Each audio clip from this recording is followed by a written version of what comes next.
পৃথিবীর প্রায় সব পশু পাখির বাচ্চায় ছোটবেলায় ভীষণ কিউট হয়। রঙিন পালক, নরম শরীর, দেখলেই আদর করতে ইচ্ছে করে। কিন্তু একটা পাখির বাচ্চাকে আমি অনেক দিন থেকে ভুল বুঝে এসেছি। পাখিটার নাম ডাহুক। ডাহুকের বাচ্চারা জন্মের পর একেবারে কুচকুচে কালো থাকে। দূর থেকে দেখলে মনে হয় অন্য পাখির বাচ্চাদের মতো এরা বুঝি ততটা সুন্দর নয়। আমিও একসময় ঠিক এভাবেই ভাবতাম, কিন্তু একজন বন্যপ্রাণী ফটোগ্রাফার হিসেবে প্রকৃতিকে কাছ থেকে দেখার সুযোগ হয়। সেদিন আমি ডাহুকের বাসার পাশে ওদের আচরণ ভিডিও করছিলাম, আর তখনই আমার সেই পুরনো ধারণাটা মুহূর্তেই ভেঙে গেল। ওদের ছোট্ট ছোট্ট চোখ, খাবারের জন্য মুখ খুলে অপেক্ষা করা, বাবা মাকে দেখলেই পিছনে ছুটে যাওয়া, ভাই বোনের মিলেমিশে চলাফেরা করা, প্রতিটি মুহূর্ত এতটাই মায়াময় ছিল যে বুঝতেই পারলাম না কখন ওদের প্রেমে পড়ে গেছি। তখন মনে হলো সৌন্দর্য আসলে শুধু রঙে নয়, সৌন্দর্য লুকিয়ে থাকে আচরণে, জীবনের ছোট ছোট মুহূর্তে।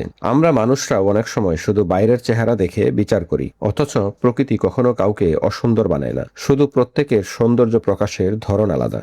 ডাহুকের এই ছোট্ট কালো বাচ্চাগুলো আমাকে শিখিয়েছে পৃথিবীর কোনো বাচ্চাই অসুন্দর নয়। কারো সৌন্দর্য দূর থেকেই চোখে পড়ে, আবার কাউকে ভালোবাসতে হলে একটু কাছে যেতে হয়, একটু সময় নিয়ে দেখতে হয়। হয়তো বন্যপ্রাণীর ছবি না তুললে এই সত্যটা কোনোদিনই বুঝতাম না।